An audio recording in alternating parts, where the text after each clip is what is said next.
अदानी उद्योग समूहावर वेगवेगळे आरोप करून भारताच्या शेअर बाजारात उलथापालथ घडवणाऱ्या हिंडेनबर्ग रिसर्चनं कामकाज गुंडाळण्याचा निर्णय घेतला। हिंडेनबर्गच्या निर्णयानंतर अदानींच्या शेअर्समध्ये चांगलीच वाढ झाली। जगातील बलाढ्य उद्योग समूहांना लक्ष्य करणाऱ्या हिंडेनबर्गवर ही वेळ नेमकी का आली आणि त्याचा भारतावर नेमका काय परिणाम होईल याचा आढावा घेणारा हा स्पेशल रिपोर्ट पाहूया।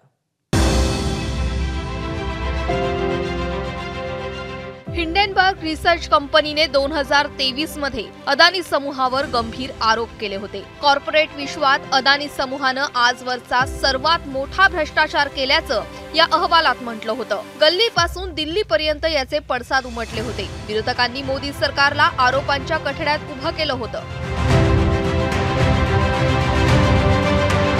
या आरोपांमुळे अदानी समूहाला 100 अब्ज डॉलर्सपेक्षा जास्त नुकसान सोसावं लागलं। त्यानंतर अदानी समूह आणि सेबीवर प्रश्न उपस्थित करण्यात आले।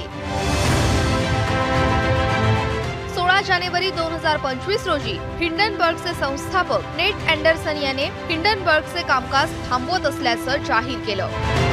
हिंडनबर्ग रिसर्च बंद करण्याचा निर्णय मी घेतला आहे। आम्ही अनेक विषयांवर करत असलेलं काम पूर्ण झालंय। मी आताच हे बंद करण्याचा निर्णय का घेतला तर त्याचं तसं काही ठराविक कारण नाही। कोणत्याही धमकी संकटामुळे नाही, आरोग्यविषयक कोणतेही कारण नाही किंवा कोणतेही वैयक्तिक कारण नाही। वेगवेगळे शेअर कोसळताना कोट्यवधींनी नफा कमवण्याचं काम शॉर्ट सेलर करतात। नेट अँडरसनवर शॉर्ट सेलर असल्याचेही आरोप झाले होते।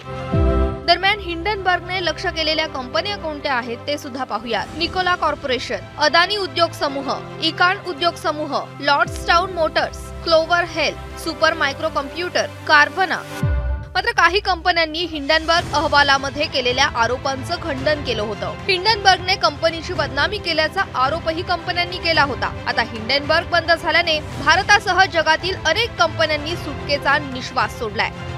जगभरातील भ्रष्टाचार बाहेर काढण्याचे दावे करणाऱ्या हिंडनबर्ग रिसर्च सारख्या संस्था देखील कोणाचे तरी हितसंबंध जपत असतात आणि हे हितसंबंध जपण्यासाठीच हिंडनबर्ग सारख्या संस्थांना बळ दिलं जातं असाही एक आरोप खूप मोठ्या प्रमाणावर जगभरात केला जातोय।